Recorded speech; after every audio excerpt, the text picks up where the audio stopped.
Madame, Messieurs, bonsoir. Merci de votre fidélité à la une ce soir. La distribution de l'aide du gouvernement tarde à démarrer à Chikapa. Pendant ce temps, la viande de l'abattoir est nettoyée dans les eaux interdites. Les femmes ont des démangeaisons après des bains intimes dans la rivière. La société civile exige la prise en charge gratuite des victimes de la pollution. Cap vers 2023, tout sera prêt en mai pour les élections. La commission qui travaille a présenté au Premier ministre Samalou Kondé le budget de différentes étapes. Fini le délai de grâce accordé au gouvernement, le contrôle parlementaire est programmé. Le rapporteur de l'Assemblée nationale s'est expliqué devant la presse. Voilà tout pour le sommaire. Merci de votre fidélité. Les finalistes de Saint-Georges, au cœur du scandale sexuel à Kinshasa, sont exclus définitivement de l'école. Décision du conseil de discipline de leur école, justement. Leurs noms ont été rendus publics et la justice doit aussi agir sur les aspects pénaux de la délinquance. Nous y reviendrons un peu plus tard. Le musée d'Atatürk a reçu un visiteur de marque aujourd'hui. Le président de la République démocratique du Congo y a mis pied. Félix-Antoine Tshisekedi Tshilombo a fait la marche du lion jusqu'au mausolée du père de l'indépendance de la Turquie. Le film de la visite dans cette description de Blondine Zovo. C'est une journée de mardi 7 septembre très chargée pour le chef de l'État Félix-Antoine Tshisekedi Tshilombo à Ankara dans le cadre de sa visite officielle en Turquie. Une matinée ensoleillée sous une température de fraîcheur qui a conduit la délégation de la République démocratique du Congo au musée d'Atatürk et de la guerre de l'indépendance, site se trouvant en plein cœur de la ville d'Ankara. Le cortège arpente silencieusement les rues de cette belle ville jusqu'à l'esplanade de ce grand palais qui abrite le musée et le mausolée du père de l'indépendance turque. Ici, le chef de l'État Félix-Antoine Tshisekedi Tshilombo reçoit les honneurs de l'officier de l'armée turque en charge du commandement du mausolée.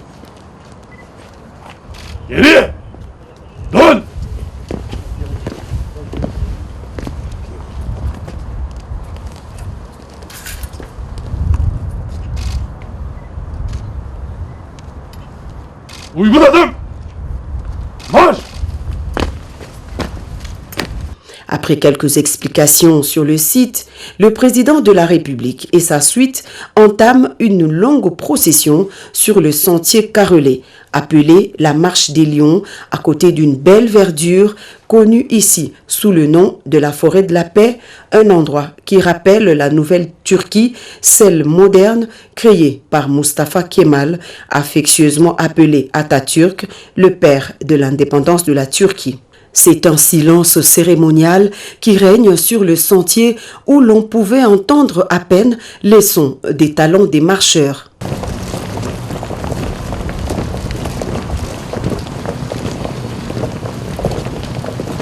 Cap vers la première section du musée, située entre les tours de la lutte nationale et de la Révolution, où sont gardés et exposés les effets personnels d'Atatürk. Un site qui en dit long sur la longue révolution menée par Mustafa Kemal, icône incontestable de la mémoire turque. Sur cette immense et impressionnante œuvre architecturale, l'on aperçoit à première vue des écrits géants en langue turque de son père fondateur qui sont en fait un message, un appel à la conscience et au patriotisme adressé en son temps aux générations futures. C'est au bout de cette muraille que se trouve la gigantesque pierre en marbre au motif marron où repose depuis 1938 le célèbre Kemal Mustafa d'heureuse mémoire. Moment solennel où le chef de l'État Félix-Antoine Tshisekedi Tshilombo s'incline devant sa tombe pour honorer la mémoire de celui qui aura payé de sa vie pour faire de l'ancien empire ottoman un État moderne, laïque et ouvert au monde. Le président de la République y dépose sa couronne de fleurs sous le son de la fanfare exécutée par la garde républicaine turque.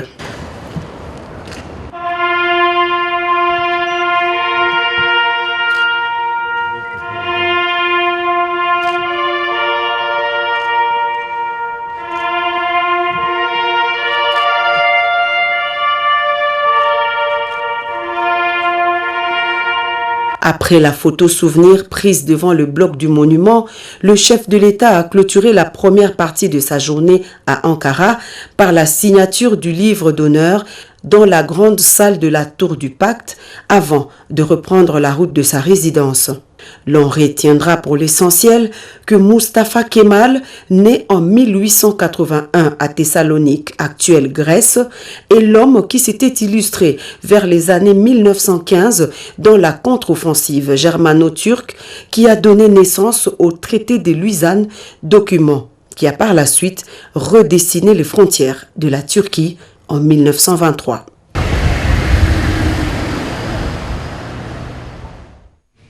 Retour chez nous, le bureau de l'Assemblée nationale n'a pas bloqué les initiatives des interpellations des élus nationaux. Le gouvernement a bénéficié d'un délai de grâce de 100 jours, aujourd'hui dépassé.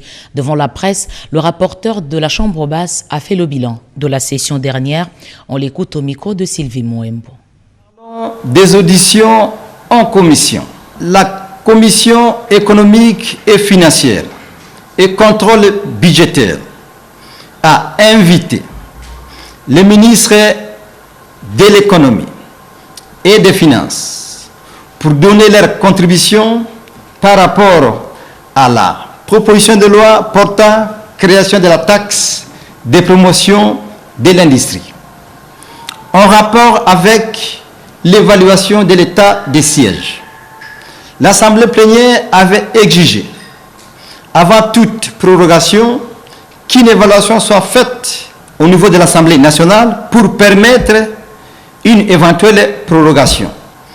La vice-première ministre, ministre de l'Environnement, a été invitée à la commission environnement pour fournir des explications sur la pollution des eaux des rivières Chikapa et Kasaï. L'Assemblée nationale a approuvé les textes, les rapports généraux du processus électoral sur la CENI de 2012-2019, l'approbation du programme du gouvernement ainsi que son investiture. Il est vrai que beaucoup de députés nationaux ont déposé des moyens légaux de contrôle parlementaire. Si ces moyens légaux n'ont pas été programmés en plénière, seulement parce que le gouvernement avait bénéficié d'une mesure de grâce de 100 jours.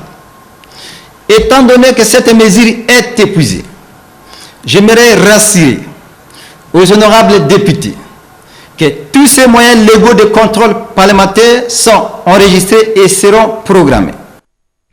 Le gouvernement travaille pour la tenue des élections en 2023. Le Premier ministre Jean-Michel Samaloukonde a échangé aujourd'hui avec la commission interministérielle qui travaille justement pour une évaluation. Pati Tondongo Kizunda, Marcel Moubenga, bienvenue le Sala.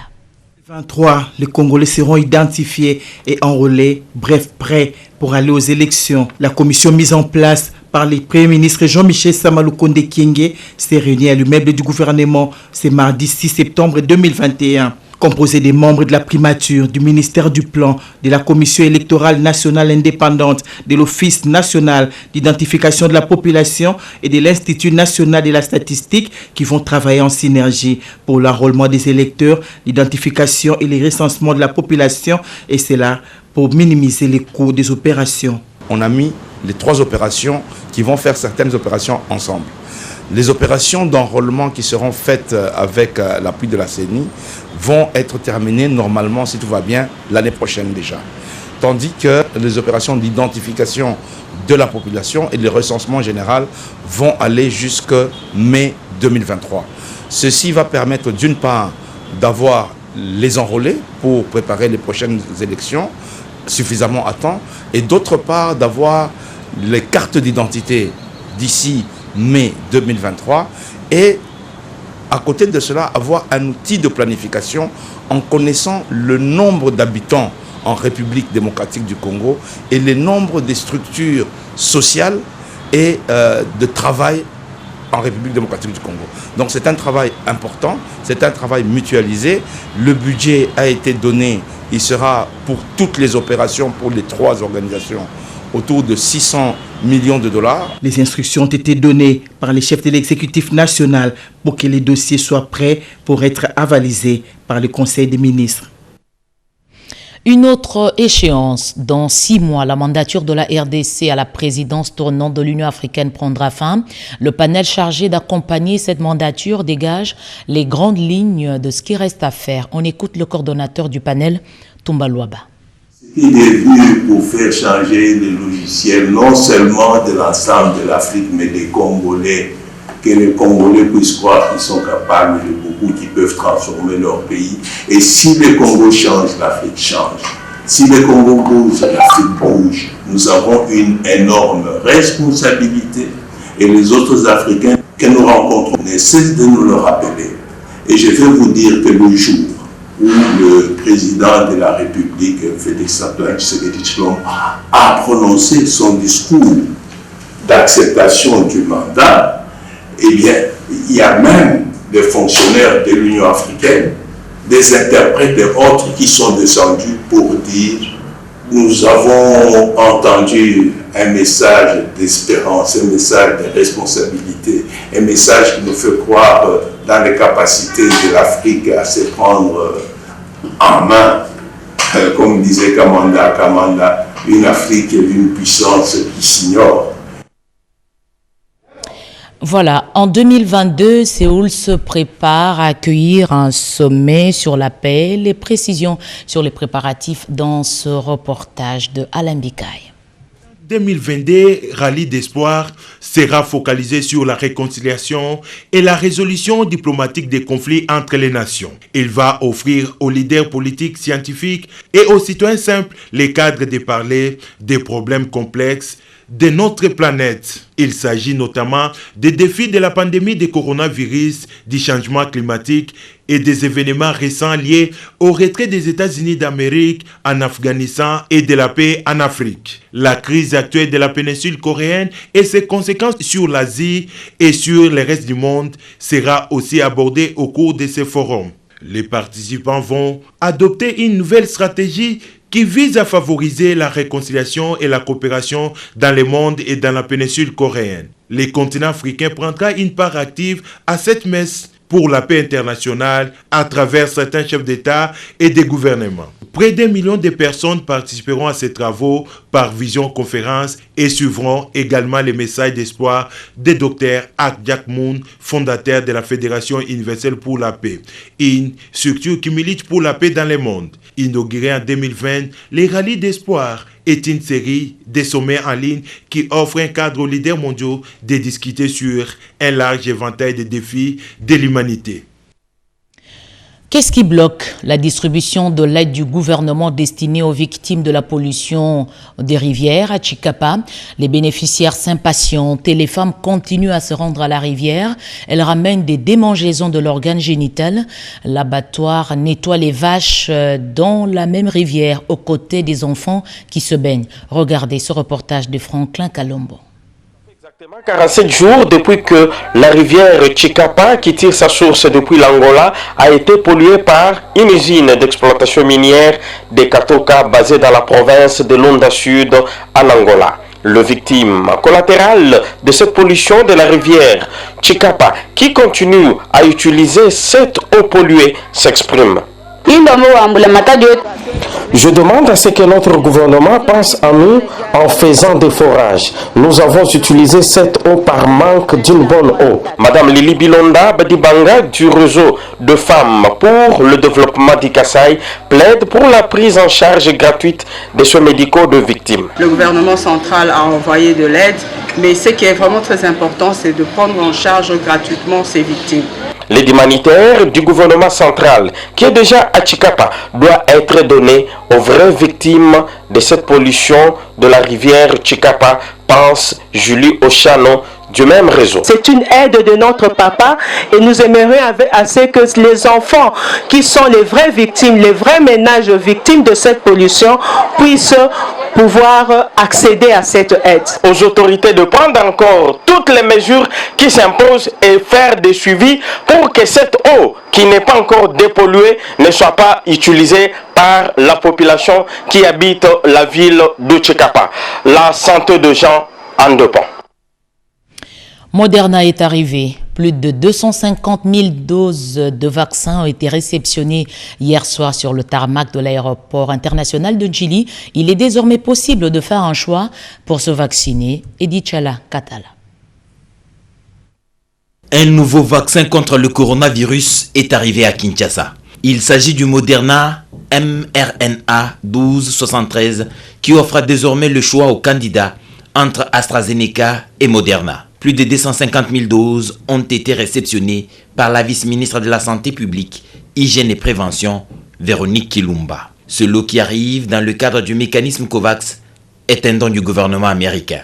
C'est un don du gouvernement américain, mais qui est passé par la facilité COVAX. C'est un grand appui que nous venons de réceptionner ce soir. Le président de la République veut que sa population soit sécurisée. On a dit on va diversifier. Nous avons réceptionné AstraZeneca. Aujourd'hui, c'est Moderna. Mais dans les tout prochains jours, on aura les autres vaccins, Pfizer et les autres. La population congolaise est à présent en même décerner l'urgence de la vaccination qui, doublée au respect de gestes barrières, reste le seul moyen de vaincre cette pandémie afin de sortir de la torpeur survenue en fin 2019 à la découverte de ce virus à Wuhan, en Chine. Menace de reprise de la grève des médecins dans les hôpitaux publics. Sinamed et Simeko ont fait l'évaluation des accords ayant conduit à la suspension du mouvement. Les deux syndicats estiment que les accords n'ont pas été respectés. Rodépanda. Enclenché dernièrement par les médecins de service public de l'État, a abouti jusqu'au 4 août à un accord qui découlait des engagements pris par le gouvernement pour répondre au cahier des charges contenant les revendications des médecins à travers leurs représentations syndicales, les Sinamed et les Simeko.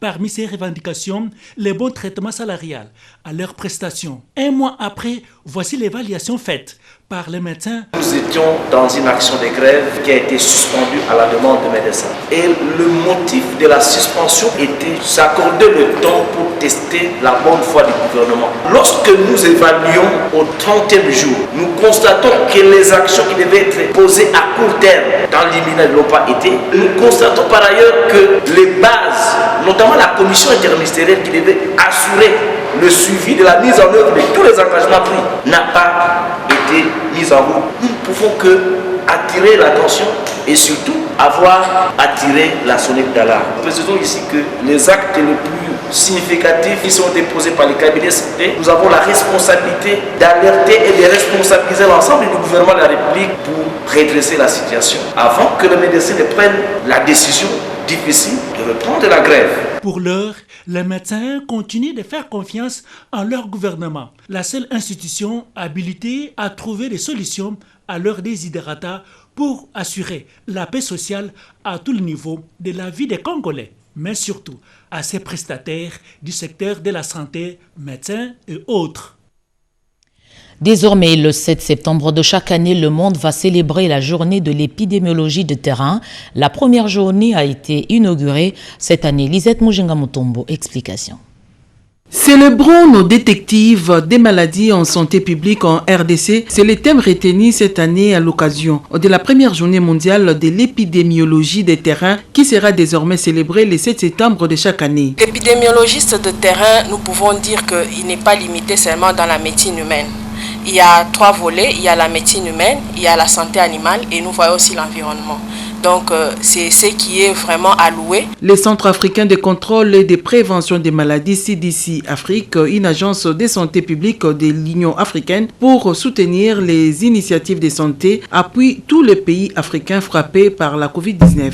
Pour ce qui concerne la RDC, Africa CDC a mis à la disposition du gouvernement congolais ou le ministère de la Santé 19 experts de divers domaines de la santé. Principalement, nous avons les épidémiologistes de terrain pour qui nous sommes en train de fêter cette journée. Nous avons aussi les experts en prévention et contrôle des infections, les laborantins, les experts en communication, ainsi que les experts en laboratoire ou biologie clinique. Notons que l'épidémiologie est moins connue du grand public, mais on vit avec au quotidien, et CDC Afrique soutient les États membres et renforce la capacité de leurs institutions de santé à faire face aux menaces des maladies à déployer sur le terrain en République démocratique du Congo et dans d'autres pays africains.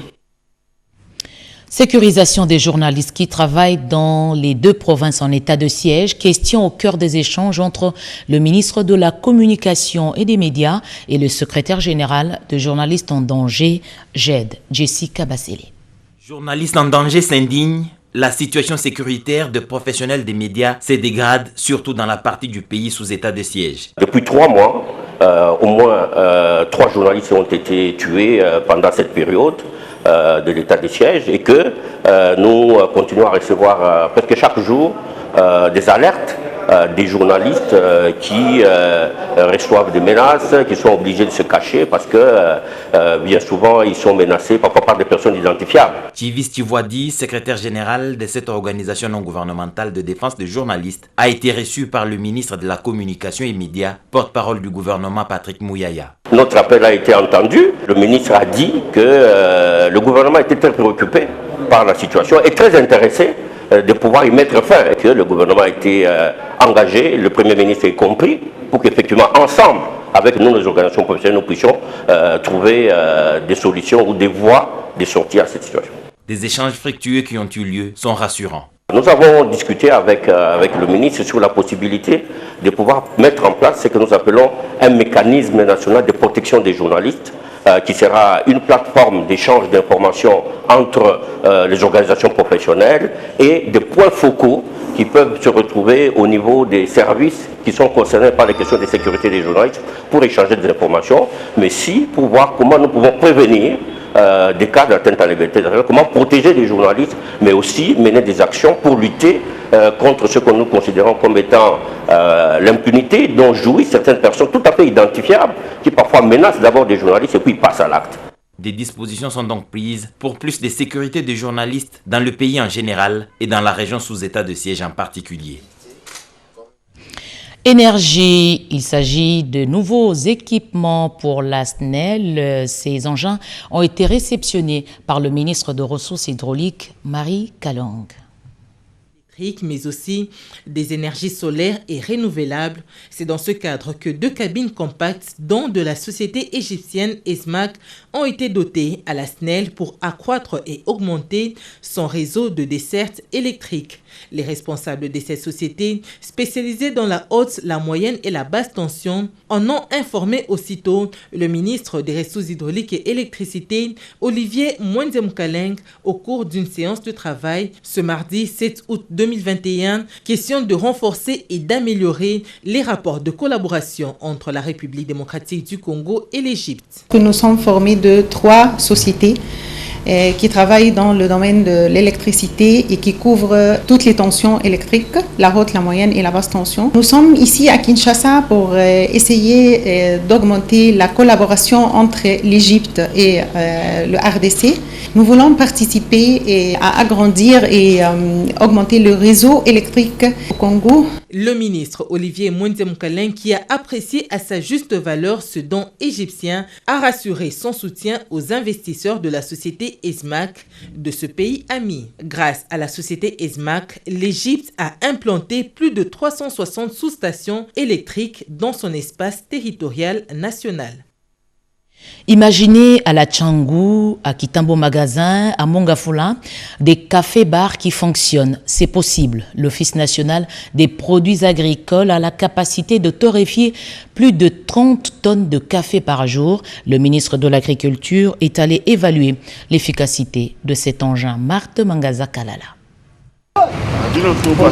Toujours dans le cadre de soutenir la vision du chef de l'État qui a déclaré que le sol devra prendre sa revanche sur le sous-sol en République démocratique du Congo, l'Office national des produits agricoles congolais ONAPAC a mis en place un torréfacteur plus refroidissement incorporé, machine avec une capacité de torréfier plus de 30 tonnes de café par jour. Le ministre de l'Agriculture Désiré Nzinga Birionze, qui avait à ses côtés le directeur général de l'ONAPAC Guy Bompate, a tenu à s'enquérir du fonctionnement de cet engin de marque Discaf de fabrication espagnole, capable de torréfier toute gamme de café. Avec cette machine, on va multiplier des points de vente. Parce qu'à Kinshasa, on va créer des systèmes de café-bar. Donc on va avoir des bars spécialement que vous venez, les gens sont en train de consommer que du café. Et nous restons très ouverts avec d'autres gens qui veulent venir moudre les cafés chez nous. Ça va motiver aussi le planteur à planter beaucoup de café parce qu'on va en avoir besoin de café. Et ça va diminuer l'exode rural. Parce que les gens vont y travailler dans des plantations pour ne pas venir chômer à Kinshasa. L'implantation de ce torréfacteur permettra aux Congolais non seulement de consommer un café de très bonne qualité, mais aussi elle diminuera les taux de chômage avec sa vente sur toute l'étendue du pays. La Tunisie a une longueur d'avance sur la formation professionnelle et la RDC veut bénéficier de cette expérience. Les deux pays se sont retrouvés pour la deuxième fois au Salon des universités et centres de formation professionnelle tenu à Kinshasa. Cédric Keninambo, Yvette Makontima. Domaine de la formation professionnelle. Le deuxième salon des universités et centres de formation professionnelle tunisiens se veut un cadre idéal d'échange d'expérience entre la République démocratique du Congo et la Tunisie. Des travaux lancés par la ministre de la formation professionnelle, Antoinette Kipoulou Kabenga. Dans son adresse, le diplomate tunisien en poste à Kinshasa, Bouzekri Remili, a fait un état des lieux de la formation professionnelle dans son pays qui accueille en moyenne 75% des étudiants de l'Afrique subsaharienne. Notre système d'enseignement supérieur qui connaît une grande vitalité compte aujourd'hui 13 universités et 203 établissements d'enseignement supérieur et de recherche, dont 6 facultés de médecine, 9 écoles de formation paramédicale et 25 instituts supérieurs d'études technologiques. La patronne de la formation professionnelle, Antoinette Kipoulou, a émis le vœu d'une coopération agissante tout en soulignant l'importance qu'accorde le chef de l'État Félix-Antoine Tshisekedi Tshilombo à l'apprentissage des métiers. Mon ministère accorde une importance particulière à ces assises qui, j'ose croire, susciteront le même intérêt que lors de la première édition. La première édition des rendez-vous du secteur de la formation professionnelle a eu lieu en 2019 au Centre culturel Boboto et a posé les jalons d'une coopération solide entre les deux pays. Véhicule pour l'administration du ministère de l'Aménagement du Territoire. Objectif, améliorer la qualité des prestations des agents et cadres, mais aussi leur mobilité. C'est une première dotation pour ce jeune ministère. Après avoir reçu les idées de septembre 2021 du ministre d'État en charge de l'aménagement du territoire, Maître Guy Ndomboyo, des véhicules 4x4 pimpant neufs, le cadre du secrétariat général de ces portefeuilles n'ont pas caché leur joie. Pour le secrétaire général ad intérim de l'aménagement du territoire, cette dotation du gouvernement est une grande surprise. C'est une émotion. Une émotion que tout le monde ne rêvait pas qu'un jour l'avenir du territoire bénéficier ce lieu de travail. Par la grâce de la vision du chef de l'État, je sais qu'il est le Premier ministre. Le ministre d'État, il a fait un coup que tout le monde ne pensait même pas. Grand monsieur le ministre d'État, nous voulons que le CR accorde longue vie dans notre ministère. Ce n'est pas tout. Le directeur en charge des finances a déclaré que ces dons est une première dans la jeune histoire de ces ministères. C'est un motif de fierté pour nous. Moi qui vous parle, je suis dans ce ministère depuis 1993. Je n'ai jamais vu cet événement. Véritablement, c'est une première et historique pour notre service. Signalons que cette dotation du gouvernement Sama Lukonde entre dans le cadre de la mise en œuvre du pilier 2, axe 6 de la feuille de route 2021-2023 qui vise à améliorer la logistique du personnel, notamment par la dotation en équipement, matériel, de travail et charroi automobile. Elle s'inscrit dans la vision du chef de l'État, Félix-Antoine Tshisekedi Tshilombo, qui a bien voulu faire de la réforme de l'aménagement du territoire une des priorités de l'action du gouvernement de la République. Les étudiants déguerpis des hommes ne supportent plus le coût du transport pour se rendre à l'université de Kinshasa. Ils sont impatients de retrouver leur homme. La vie est déséquilibrée, surtout pour les étudiants sans famille dans la capitale. Ils se sont exprimés sur le campus. Guilain Kabalondi. L'université de Kinshasa déguerpie en janvier 2021 dans la foulée du mouvement de protestation enclenché contre la hausse des frais académiques. Piaf d'impatience pour renouer avec la vie de hommes dont ils ont été privés depuis plusieurs mois. Butés aux problèmes récurrents de transport et autres qui entravent leur mobilité, ils ont à haute voix exprimé leur désidérata devant les caméras, sans embâche ni faux fuyant. Nous souhaiterons que le chef de l'État revoie cette situation afin qu'il ouvre ses homes le plus vite possible pour que nous soyons logés une fois de plus. Et si je pouvais ajouter quelque chose par rapport à nos transports, il y a des étudiants qui souffrent énormément. Je pense que nous n'avons pas assez de bus pour l'UNIKIN. Et puis, déjà, les coûts des transports nous pèsent énormément. Nous ne sommes plus au home, nous sommes obligés de faire des allers-retours. Et je pense que ça pèse vraiment sur les étudiants. Si les chefs de l'État pouvaient revoir cela le plus vite possible, ça nous aiderait à évoluer et à nos petits qui sont derrière nous, à étudier dans des conditions qu'il faut. Il y a toutefois de préalables à satisfaire avant la remise officielle de homes réfectionnés à leurs bénéficiaires. Outre la problématique du transport qu'il faudra résoudre, il y a aussi l'épineuse question des étudiants étrangers sans famille d'accueil et en manque de logement à qui il faudrait également offrir la possibilité d'un logement décent. Beaucoup d'étudiants de l'UNIKIN, certaines viennent de l'étranger et arrivés ici, ils n'ont pas de place fixe pour y habiter. Et avec l'idée cette idée de home, ils peuvent facilement être logés ici au home et après cela, après les études, ils peuvent aller rentrer dans leur province ou bien trouver un travail ici. En tout cas, c'est vraiment une idée qui nous a vraiment plu, mais nous demandons à ce que les choses s'effacent rapidement pour que déjà les activités reprennent au home. Je suis un peu touché lorsqu'on a dit qu'il y aurait un peu des conditions pour les relogements. Parce que j'ai entendu parler, on dit seulement ceux qui sont venus des provinces, ceux qui sont handicapés et ceux qui sont des finalistes. Mais nous nous inquiétons sur ça en ce sens qu'il y a des étudiants qui sont en G1, ceux qui sont en GD, qui n'ont pas de famille ici. Et ils ne seront pas logés. Donc c'est ça vraiment un peu le problème général de tout le monde.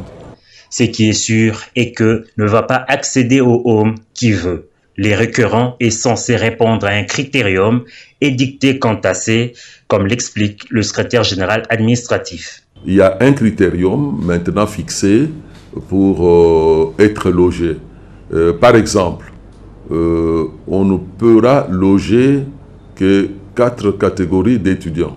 Aux autorités académiques et au gouvernement d'accélérer le processus des relogements des étudiants dans le home, de sorte à être en phase avec le programme quinquennal du chef de l'État Félix-Antoine Tshisekedi Tshilombo, qui, en son point 8, prône l'éducation comme clé du changement et principal ascenseur social. Je l'ai dit, les finalistes de Saint-Georges au cœur du scandale sexuel à Kinshasa sont exclus définitivement de l'école. Décision du Conseil de discipline. Leurs noms ont été rendus publics. Pour le ministre de l'Enseignement primaire, secondaire et technique, Tony Mwaba, la justice doit poursuivre les recherches et agir sur les aspects pénaux de la délinquance, mais il faut retrouver l'ensemble de la bande. On l'écoute. Ces élèves bien identifiés sur la première vidéo, viennent d'être exclus définitivement de cet établissement public scolaire. Parce que, comme on l'a dit, ce sont des immoraux. Ils ont transformé les milieux scolaires en site hollywoodien de tournage de films, même pornographiques. Quand vous voyez la manière dont ils se sont livrés, vous comprenez que ces élèves sont très dangereux. Quel que soit leur âge, si ce sont des mineurs, je crois que la loi sur la protection de l'enfant, qui organise la protection sociale, pénale et juridique des enfants, s'en occupera parce qu'il y a aussi des aspects pénaux. Mais ici, nous venons de prendre des mesures disciplinaires, des mesures administratives telles que le prévoient nos textes et ils sont exclus. Un homme qui dirige des accouchements, il s'appelle sage-femme. Le métier n'intéresse pas beaucoup les hommes. Les rares sont professionnels et sans complexe. Après plusieurs années de pratique, Patricia Ungu a rencontré un oiseau rare. Regardez. Sage-femme, ce métier est exercé dans la plupart des cas par les femmes. Pourtant, il y a aussi des hommes qui l'exercent sans trop d'étapage. Moi, ça fait 16 ans. Au début, j'avais un peu de problème parce que les femmes, vous voyez, les femmes ne voulaient pas que je les touchais. C'était vraiment des problèmes. Quand on étudie ensemble, et les femmes et les hommes. Nous étudions tous ensemble. On a inséré les hommes pour maintenir cet état-là. À la consultation, quand les femmes voient un homme, c'était vraiment difficile. Mais Dieu m'a fait grâce, j'ai dirigé un accouchement d'une femme, ça a tenu. Et cette scène a commencé à parler de moi à d'autres femmes. Et cela a fait de moi ce que je suis aujourd'hui. Et je le fais bien. Un sage-femme a beaucoup de choses à faire. L'accueil. Au centre hospitalier mère et enfants de Barumbu, par exemple, quelques femmes qui donnent de meilleures d'elles-mêmes dans ces métiers ont réagi sur les concepts de sage-femme. Sage-femme, c'est ça, maman. Sage-femme, ce sont des femmes qui nous assistent pour l'accouchement. Comme le jour où j'avais accouché, il y avait aussi un homme. Tout le monde qui pratique ce métier-là, on l'appelle, qu'il soit homme ou femme, on l'appelle seulement sage-femme. Une femme ne peut pas mourir en donnant la vie et l'enfant ne peut pas mourir en venant au monde. C'est la devise de ce métier. Le sage-femme, une appellation comme tout autre à l'instar de journaliste, de médecin, d'infirmier et que sais-je encore. Il est exercé aussi bien par des hommes que par des femmes. Hélène Bombula, présidente sectionnaire de sage-femme au centre hospitalier mère et enfants de Barumbu, donne le profil d'une sage-femme. Sage-femme veut dire une personne capable de sauver les vies des mères, des nouveau-nés, ainsi que les adolescents. La sage-femme doit prendre en charge la femme à partir de la grossesse, pendant l'accouchement et la période en post-partum. Sage-femme ne peut pas dire seulement la sage-femme c'est une femme, mais sage-femme c'est la fonction sage-femme. C'est l'appellation de notre métier, ce n'est pas l'appellation d'une personne. Parce que sage-femme c'est réservé pour tout le monde. Et les hommes et les femmes, nous tous nous sommes des sages-femmes. Erreur donc de voir le métier de sage-femme est réservé aux seules femmes. Il est aussi exercé par les hommes tel que vécu au centre Chris Roy dans la commune de Matete. Merci à tous les hommes, sages-femmes qui ont suivi cette édition d'information. Le journal est terminé. Je rappelle les principales informations. La distribution de l'aide du gouvernement tarde à démarrer à Chikapa. Pendant ce temps, la viande de l'abattoir est nettoyée dans les eaux interdites. Les femmes ont des démangeaisons après des bains intimes dans la rivière. La société civile exige la prise en charge gratuite des victimes de cette pollution. Cap vers 2023, tout sera prêt en mai pour les élections. La commission qui travaille à présenter au Premier ministre le budget de différentes étapes. Fini le délai de grâce accordé au gouvernement, le contrôle parlementaire est programmé. Le rapporteur de l'Assemblée nationale s'est expliqué devant la presse. L'actualité revient à 23h à la présentation Getty Omatuku. Excellente soirée, je vous retrouve demain à 20h.